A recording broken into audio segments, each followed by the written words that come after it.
ఎవరైతే సెక్యులర్ వాదులు హిందూ ముస్లిం బాయి బాయి అందరం అన్నదమ్ముల లెక్క కలిసి ఉండాలి అని చెప్పి అంటా ఉంటారు. అటువంటి సెక్యులర్ వాదులకు ఈ వీడియో అంకితం. ఫస్ట్ దాంతోపాటు హిందువులందరూ కూడా వీడియో చూడాలి.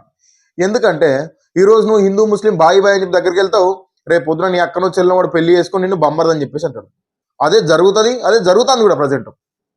ఈ విషయం పబ్లిక్ కొంచెం గమనించాలి, హిందువులందరూ కూడా. అలాగే ఎవరైతే మీకు కావచ్చు, మీ అన్నకి, మీ తమ్మునికి, మీ అక్కకి, చెల్లెకి, బావకి, బమ్మరిదికి, మామకి, అందరికి కూడా ఏంటంటే ఎవరెవరికి ముస్లిమ్స్ ఫ్రెండ్స్ ఉన్నారో వాళ్ళందరికీ కూడా ఈ వీడియో షేర్ చేయండి. ఈ విషయం కూడా తెలుసుకోవాలి. ఎందుకంటే ఒక ముస్లిం ఫ్రెండ్ ఉన్నాడని చెప్పేసి అంటే నెక్స్ట్ బక్రీద్కో, రంజాన్కో, లేకుంటే వేరే ఏమన్నా ముస్లిం పండుగలు జరిగితే దావత్ లేదా, పార్టీ లేదా, సో రంజాన్ దావత్ లేదా, ఈద్ ముబారక్ లేదా, ఏం కావాలి మీకు? వాళ్ళ ఇంటికి వెళ్ళి ఆవు మాంసం తినకపోతున్నారా? ఆవు మాంసం కావాలని చెప్పి అడుగుతా ఉన్నారా? నువ్వు హిందూ అయి ఉండి ఆవుని మనం దేవత లెక్క, దేవుని లెక్క మనం చూసుకుంటా ఉంటాం, ఆవుని, గోమాతని. అటువంటి వాటిని వాళ్ళు బక్రీద్కి కట్ చేసి వాళ్ళు తింటా ఉంటారు. అది నీకు పెట్టమని చెప్పి అడుగుతా ఉన్నావా? అదే కదా అడిగే దావత్ అంటే. మన ధర్మంలో గోమాతను మనం ఒక ఇంట్లో కన్న తల్లెక్క చూసుకుంటాం. వాళ్ళు కోసుకొని తింటా ఉంటే నాకు కూడా కొంచెం మెట్టమని చెప్పి వెళ్తా ఉన్నావా? సిగ్గు లేదు. ఎవడైతే ముస్లిమ్స్ని వాళ్ళ ఫెస్టివల్స్ అప్పుడు బక్రీద్ కావచ్చు, రంజాన్ కావచ్చు, ఇటువంటి ఫెస్టివల్స్కి ఎవడైతే దావత్ అడుగుతారో వాళ్ళందరికీ కూడా ఈ వీడియో అంకితం. మ్యాటర్లోకి వెళ్ళినట్లయితే ఉత్తరప్రదేశ్లోని గజియాబాద్ సిటీలో ఒక దారుణ హత్య జరిగింది. బక్రీద్ అంటే ఏం చేస్తారు? బక్రీ ఒక మేకనో గొర్రెనో కట్ చేస్తారు. సో దాన్ని వాళ్ళు హలాల్ చేసుకొని ముస్లిం వాళ్ళు వాళ్ళ ఫెస్టివల్ ప్రకారం వాళ్ళు చేసుకోవాలి. అది బక్రీద్. ఇక్కడ యూపీలో ఏం చేసి తెలుసా? బక్రీ అంటే ఒక గొర్రె ప్లేస్లో, ఒక మేక ప్లేస్లో ఒక హిందూని బలిచ్చారు వాళ్ళు.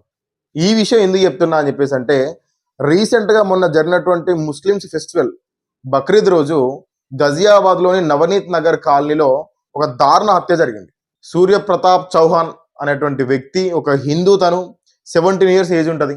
మహమ్మద్ అసద్ అనేటువంటి ఒక ముస్లిం వ్యక్తి, తను కూడా ఏంటంటే 17 to 20 years ఏజ్ ఉంటుంది. అంతే, పెద్ద ఓ 30 years 40 years age, very matured candidate కాదు. సో ఈ మెచ్యూర్డ్ కాదు, ఇంత తక్కువ ఏజ్ అయిపోయి ఎందుకు చెప్తున్నా అని చెప్పేసి కూడా నేను దాని ముందు వీడియోలో చెప్తా.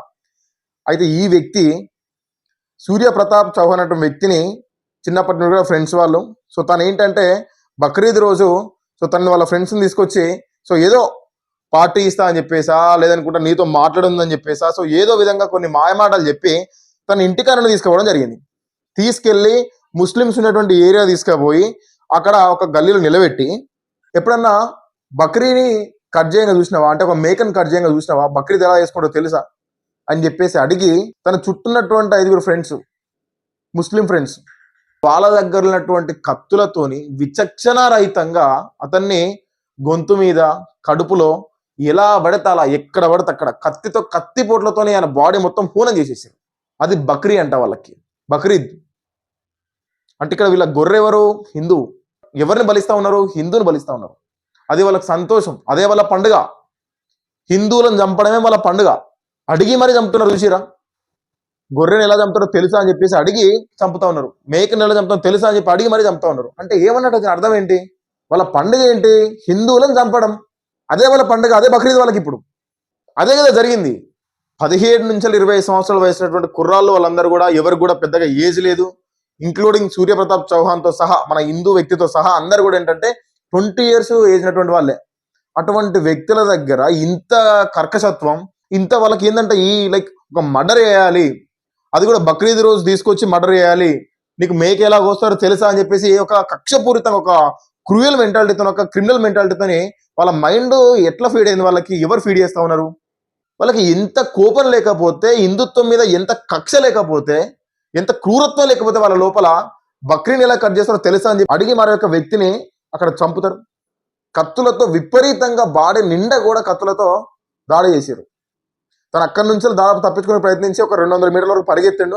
అయినా కూడా వదిలిపెట్టకుండా వచ్చి, ఎందుకంటే అంత ఏరియా అంతా కూడా వాళ్ళది కదా. ఒక ముస్లిం ఏరియాలోకి వెళ్తే ఏమైనా గొడవ జరిగితే ముస్లిమ్స్ 100 మంది వస్తారు. వెళ్ళినటువంటి వ్యక్తి ఒకవేళ హిందూ అయితే, హిందూ వ్యక్తిని కొడతా ఉంటే వాళ్ళు ఎవ్వరు కూడా సైలెంట్గా ఉంటారు. ఒకరేమో వీధి స్టార్టింగ్ లో ఉంటారు, ఒకరు వీధి ఎండింగ్ లో ఉంటారు. వాళ్ళు కాలనీ దగ్గర ప్రతి ఒక్కరు నిలబడి పోలీసు వాళ్ళు వస్తున్నారా, వేరే వాళ్ళు వస్తున్నారా అని చెప్పి సిగ్నల్ ఇచ్చుకుంటూ ఒక వ్యక్తిని కొట్టి చంపేంతవరకు చూస్తారు. అదే మన హిందూ కాలనీలో చిన్న గొడవ అయితే ముస్లిం మీద, మన హిందువులే, ముస్లిమ్స్ దాకా అవసరం లేదు, మన హిందువులే ఫస్ట్ వెళ్ళి ఎందుకు కొడుతున్నావు అతన్ని, అందరం ఒకటే, హిందూ ముస్లిం బాయి బాయి అని చెప్తా ఉంటారు. ఎవడైతే సెక్యులర్ నాకు కొడుకుంటాడో, ఎవడైతే సెక్యులర్ నా ముండా కొడుకుంటాడో వాళ్ళకి ఇది అంకితం. మరి ఇక్కడ ఎవడు ఆపలే? చాలా మంది చూస్తూ ఉన్నారంట ముస్లిమ్స్, ఎవరు ఆపలే? కత్తితో ముడిచిన తర్వాత కూడా 200 మీటర్లు తను పరిగెత్తడానికి ప్రయత్నించిండు ప్రాణాలు కాపాడుకోవాలని చెప్పేసి. అప్పుడు ఎవడు ఆపలే? ఎవడొచ్చి హిందూ ముస్లిం బాయ్ బాయ్ అని చెప్పాలే? మీకే పౌరుషం ఉంది, మీకే రోషం ఉంది, మీరు మాత్రం ఊరికొస్తారు సెక్యులర్ నా కొడుకులు. దీనికి ఏం చెప్తారు ఈ సెక్యులర్ నా కొడుకులు? ఇప్పుడు నోరు తెరవంటారా మీరు? 17 సంవత్సరాల అబ్బాయిని గల్లీకి తీసుకెళ్లి గొర్రెని ఎలా కోసారో తెలుసా అని చెప్పేసి అడిగి మరి అదన్న పీకను కోసే ప్రయత్నం చేశారని చెప్పేసి అంటే నిజం ఎంత దారుణం ఇది. వాళ్ళ లోపల ఏం ఫీడ్ అయింది, వాళ్ళ మైండ్ లో ఏమున్నది, వీళ్ళు దేశంలో ఉంటే దేశానికి ఏం జరుగుతుంది ఫ్యూచర్ లో? 17 సంవత్సరాలు 20 సంవత్సరాల వయసులో వాళ్ళు ఈ విధంగా తయారైతే వాళ్ళు 25-30 ఇయర్స్ ఏజ్కి వచ్చేసరికి వాళ్ళు ఏ విధంగా తయారు చేస్తారు? ఎక్కడ బాంబులు పెట్టాలి, ఈ ఇండియన్ ఎలా నాశనం చేయాలి, ఏ స్టేట్ లో బాంబు పెట్టాలి, ఏ రాష్ట్రంలో బాంబు పెట్టాలి, పబ్లిక్ ఉన్న ప్లేస్ లో పెట్టాలా, ఎక్కడ పెట్టాలని చెప్పేసి వాళ్ళ మైండ్ ఇంకెంత ఖరాబ్ అవుతుంది. అటువంటి నా కొడుకుల్ని ఎందుకు బ్రతకని వాళ్ళు ఇండియాలో? ఉగ్రవాదాన్ని మనం పెంచి పోషించుకున్నట్టు కాదా ఇది? సమాజంలో మనమే వాళ్ళకు స్పేస్ ఇచ్చి వాళ్ళు పెంచుకుంటూ ఇక్కడ పబ్లిక్ తిరుగుతున్నారు, ఈ మాల్లో పబ్లిక్ ఉంటారు ఎక్కువ, ఇక్కడ హిందూస్ ఉంటారు, ఇక్కడ టెంపుల్స్ ఉంటాయి, వీళ్ళు హిందూస్ అని చెప్పేసి ప్రతి ఒక్కరు కూడా మనం ఇంట్రడ్యూస్ చేయించి అన్ని కూడా ఎక్స్ప్లెయిన్ చేసిన తర్వాతకి వాళ్ళు ఉగ్రవాదాల్లోకి పంపి మన దేశం మీద, మన తల్లి మీద, మన ఆవు మీద మనమే దాడులు చేయించుకుంటున్నాం, మన పిల్లల మీద కూడా. ఎవడన్నా ఇంకోసారి హిందూ ముస్లిం బాయ్ బాయ్ అని చెప్పేసి అన్నారనుకోండి, బట్టలు ఇప్పించి కొట్టండి. ఎందుకు అని చెప్పేసి అంటే ఈ యొక్క సంఘటన ఎగ్జాంపుల్ చెప్పండి. ఎవడైతే ప్రతాప్ సూర్య చౌహాన్ చంపిండో వాళ్ళ ఫ్రెండ్స్ దగ్గర, వాళ్ళ కమ్యూనిటీ దగ్గర డబ్బులు వసూలు చేసుకొని వేరే కంట్రీకి వెళ్ళిపోని చెప్పి ప్లాన్ చేసుకున్నట్టు వాడు బ్యాడ్ లక్ ఏంటంటే పోలీసు వాళ్ళకి ఇన్ఫర్మేషన్ వచ్చి వాళ్ళు వెళ్ళేటువంటి ప్లేస్కి ముందే వెళ్ళి పోలీసు వాళ్ళు రెక్కి చేసి అక్కడ నిలబడ్డారు. వాళ్ళని చూసి వాడు ఏం చేసిండో తెలుసా? పారిపోలే, లొంగిపోలే, వాన్ దగ్గర గన్ ఉంది, వాన్ దగ్గర రివాల్వర్ ఉంది, ఆ రివాల్వర్ తోని పోలీస్ వాళ్ళ మీద దాడి చేసిండు. 17-20 సంవత్సరాల వయసున్నటువంటి ఒక వ్యక్తి దగ్గర గన్ ఎక్కడిది? అంటే వాడు ఎంత క్రూయల్ మెంటాలిటీ, వాడు ఎంత నెట్వర్కింగ్తో ఉన్నాడు, వాడు ఎప్పటి నుండి ప్లాన్ చేసుకుంటా ఉన్నాడు. వాడి దగ్గర గన్ ఉంది. ఈ రోజు ప్రతాప్ సూర్య చౌహాన్ కావచ్చు, రేపు మన ఇంట్లో వ్యక్తి కావచ్చు.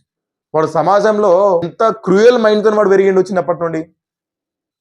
వాళ్ళ పేరెంట్స్ కూడా అరెస్ట్ చేయండి, తోలు తీయండి, తీస్తే నిజాలు బయటకు వస్తాయి. 17 సంవత్సరాల వయసున్నటువంటి అబ్బాయి ఇంట్లో ఫ్యామిలీకి తెలియకుండా అయితే వాడు పెద్ద చేసేది ఏమి ఉండదు కదా.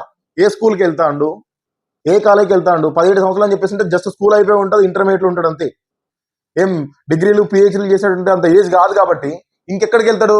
సాయంత్రం అని చెప్పేసి అంటే అన్నం కావాలి కదా, కడుపు నిండాలి కదా, ఇంట్లోకి వస్తాడు కదా. ఎక్కడికి వెళ్ళామని చెప్పేసి తల్లిదండ్రులు అడగారా? మసీద్కి వెళ్ళినావా, స్కూల్కి వెళ్ళినావా, కాలేజ్కి వెళ్ళినావా, ఏదైనా టెర్రరిస్ట్ గ్యాంగ్లు గలవనీకి వెళ్ళినావా, ఈ నైట్ దాకా ఏం చేసినావు మరి ఇంటి దగ్గర రాకుండా? ఇవన్నీ కూడా తల్లిదండ్రులు అడగాలి కదా. వాళ్ళు అడిగిరా లేదా? లేదంటే వాళ్ళకు కూడా ఈ విషయం తెలిసి ప్రోత్సహిస్తా ఉన్నారా? ఈ విషయాలన్నీ కూడా బయటికి రావాలి. ఇంత క్రిమినల్ మెంటాలిటీ ఉన్నటువంటి క్యాండిడేట్స్ ఒక్కడు దొరికిండు, ఇంకా మిగతా 5 ఉన్నారు. దాంట్లో ఆల్రెడీ 3 దొరికారు. ఇంకొకడు ఎవరైతే బైక్ మీద తీసుకొచ్చిండో వేరే ప్లేస్కి వాడు మిస్ అయ్యిండు, వాడిని కూడా పోలీసు వాళ్ళు అరెస్ట్ చేస్తారు. 17 నుంచి 20 సంవత్సరాల వయసున్నటువంటి వ్యక్తి దగ్గర గన్ ఎక్కడిది? ఎవడిచ్చిండు గన్ను వానికి? అంటే వాని వెనక ఎవడున్నాడు? పొలిటికల్ వాళ్ళు ఉన్నారా, పోలీసు వాళ్ళు ఉన్నారా, లేకుంటే ఏదన్నా యొక్క టెర్రరిస్ట్ సంబంధించిన యొక్క సంఘాలు ఉన్నాయా? పారిపోతే పోలీసు వాళ్ళు పట్టుకుంటారని తెలుసు, ఏదో ప్లేస్లో దొరుకుతానని తెలుసు. దొరికినప్పుడు వాడు రక్షించుకోనికి, వాని ఆత్మరక్షణ కోసం వాడి ఒక రివాల్వర్ కూడా మెయింటైన్ చేస్తాడు. 17 ఇయర్స్ అబ్బాయి. అంటే కల్చర్ ఏ విధంగా మెయింటైన్ చేస్తారు? మరి అదే హిందూ అబ్బాయి దగ్గర లేదు, అదే సూర్యప్రతాప్ దగ్గర లేదు. ఎందుకని? మన హిందువులు అట్లా పెరగట్లే. హిందువులు గన్ను పెట్టుకొని తిరుగు, ఎవడన్నా వస్తే కాల్ చేయి, ఈ విధంగా చెప్పట్లే. వాళ్ళ పేరెంట్స్, వాళ్ళ మతము, వాళ్ళ పెద్దలు అలా చెప్తా ఉన్నారు. ఎవడన్నా హిందూ వస్తే చంపేసాయి, గన్ను పెట్టుకొని తిరుగు, అడ్డం వస్తే పోలీసు వాళ్ళని కాల్ చేసి అని చెప్పేసి పోలీసు వాళ్ళ మీద దాడి చేస్తే పోలీసు వాళ్ళు రిటర్న్ మళ్ళీ ఎన్కౌంటర్ ఫైర్ చేస్తే వాడు అక్కడ స్పాట్లో చనిపోయింది. బక్రీద్ కోసం అని చెప్పేసి, రంజాన్ కోసం అని చెప్పేసి దావత్ లేదా, బిర్యానీ లేదా, బీర్ లేదా అని చెప్పి అడుగుతారు చూసారా? హిందువులు కావచ్చు, సెక్యులర్ నా కొడుకులు కావచ్చు. ఖబర్దార్. ఈరోజు రాణా ప్రతాప్ చౌహాన్ జరిగింది మన ఇంట్లో వ్యక్తికే జరగవచ్చు, మన తమ్మునికే జరగవచ్చు, అన్నకే జరగవచ్చు, చెల్లెకే జరగవచ్చు. అనేక లవ్ జిహాద్ కేసులు చూస్తూ ఉన్నాం. మీ పిల్లలు కావచ్చు, మీ బ్రదర్స్ కావచ్చు, ఎవరైనా కూడా ముస్లిమ్స్తో ఫ్రెండ్షిప్ చేస్తూ ఉంటే చాలా జాగ్రత్తగా ఉండండి. వీలైతే ఫ్రెండ్షిప్ చేయకండి. ఈరోజు నువ్వు బాయ్ బాయ్ అని చెప్పేసి అంటే రేపు పొద్దున వాడు నిన్ను బొమ్మరది అంటాడు. నీ అక్కనో చెల్లిని పెళ్లి చేసుకుని నిన్ను బొమ్మరది అని చెప్పేసి అంటాడు.